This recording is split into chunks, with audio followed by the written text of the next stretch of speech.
전문가가 말해주는 돈 되는 법. 최근 여러 곳에서 전세 사기, 이른바 깡통 전세 문제가 일어나고 있습니다. 관계부처에서 지난달 전세 사기 피해자 지원 및 주거 안정 방안을 내놓은 바 있습니다만 충분하지 않다는 목소리가 대체적입니다.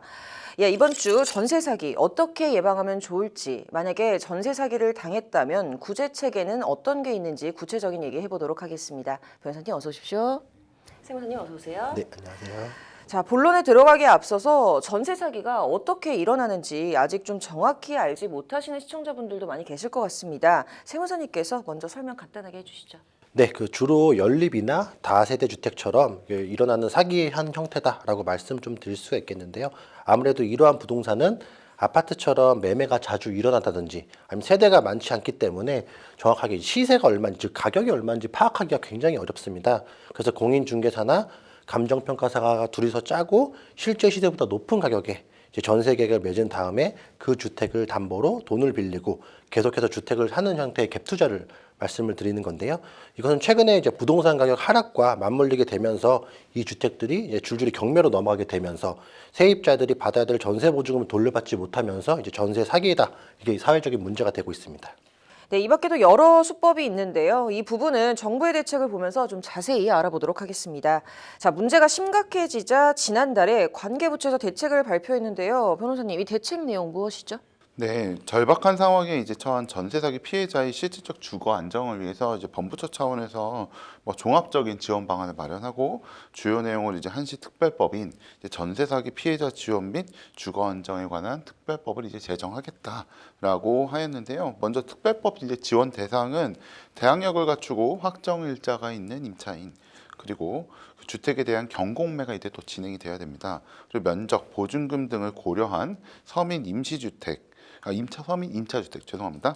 그리고 수사 개시 등 전세 사기 의도가 있다고 이제 판단될 경우 다수의 피해자가 발생할 우려가 또 요구되고, 보증금의 상당액이 미반환될 우려가 존재해야 된다라고 합니다. 근데 저는 개인적으로는 이제 수사 개시는 이제 고소나 고발이 있으면 바로 시작이 되는 거긴 한데, 그 외에도 어떤 의도라든지 이런 주관적 요건이 많아서 결국은 또 이제 이거를 피해자들이 또 소명을 또 해야 되지 않습니까?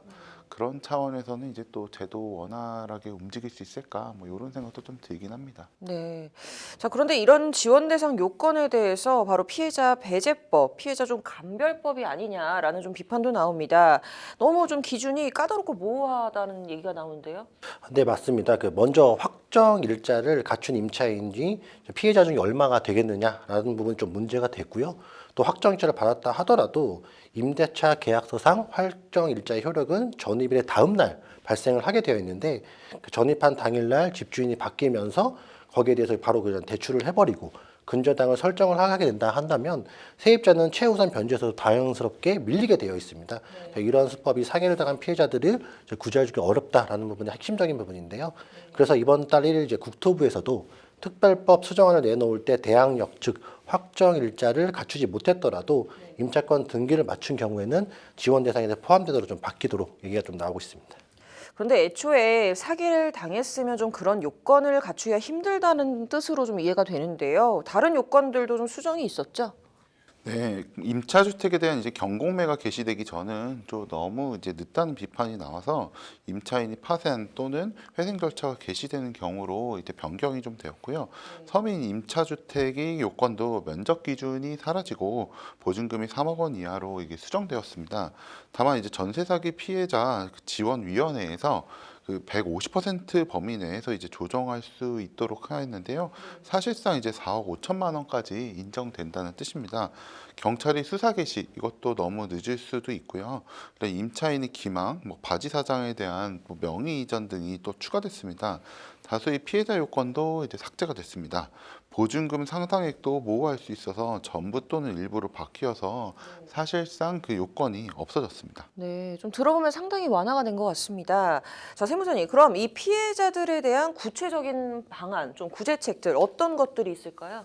네, 첫 번째로는 경매, 공매, 유예, 정지 요건이 좀 변경이 되었습니다. 그래서 현재 제도에서는 경매를 유예하거나 정지를 시킬 수 있는 대상자가 경매를 신청한 사람만 가능했었었는데 이제 여기에서 이제 피해 임차인도 직접적으로 경매를 유예하거나 정지를 신청할 수 있도록 하겠다라고 하는 게 내용인데요. 그 다음으로는 피해 임차인이 거주 중인 주택이 경매 공매로 넘어갈 경우에는 피해 임차인에게 우선 매수할 수 있는 권리를 부여하자는 게 두 번째 내용입니다. 또한 이제 전세 사기범은 일부러 세금도 내지 않고 떠넘기는 경우도 굉장히 많거든요. 그래서 세금 체납액이 많아지게 된다라고 한다면 먼저 경매적인 주차는 경매되는 주택은 이제 조세 채권이 선순위로 보상되기 때문에 사실상 경매 신청이 불가능해지는 부분이 있는 거고 경매에 낙찰됐다 하더라도 오히려 손실이 더 큰 문제가 좀 많이 문제가 되었기 때문에 임차인의 세금 체납액을 개별 주택의 개수별로 n분의 1로 안분을 하거나 아니면 주택 경매 시 조세 당국이 해당 주택의 세금 납부액만 분리해서 환수하겠다라는 부분입니다. 이 밖에 피해자들을 대상으로 뭐 대출 상품을 신설하게 되고 대출 조건을 조금 더 우회하게 되고 뭐 그 밖에 몇 가지 세액에 대해서 감면한 대책들이 발표가 되었습니다. 네, 그런데 변호사님, 임차인들 중에서는 사실 집을 살 여력이 안 되는 분들이 현실적으로 더 많을 것 같은데 이런 분들을 위한 대책 좀 어떤 게 있을까요? 네, 우선 LH 우선 매수권 양도 근거를 마련하겠다고 하였습니다. 낙찰을 원하지 않는 주택을 사기 원하지 않는 그런 피해자에 대해서는 우선 매수권을 LH에 양도해서 LH가 매입해서 공공임대로 제공하겠다는 취지입니다. 입주 자격도 제한 없이 적용하겠다고 합니다. 또 해당 주택에 계속 거주할 수 없는 경우에는 유사 공공임대에 우선 입주 자격도 부여하겠다고 합니다. 당장 이제 생활이 어려운 분들을 위한 긴급 복지 지원, 그다음에 신용대출 지원도 포함되어 있습니다. 네. 근데 바로 어제까지 국회에서 이 법안에 대해서 굉장히 많은 논의를 했지만 아직도 결론을 내리지 못하고 있는데요. 이 대책으로는 부족하다는 이야기가 나오고 있는 것일까요?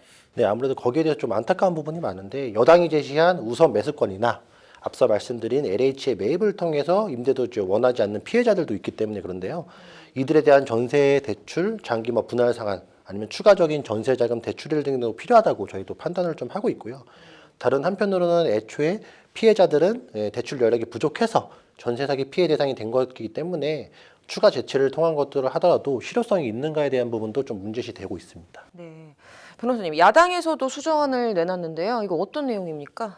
네, 임대보증 채권 매입이라고 하여 이제 그 피해자분들의 피해 금액을 먼저 보상하고 추후에 회수하는 그 선지원 후 구상권 행사 방식을 주장하고 있습니다.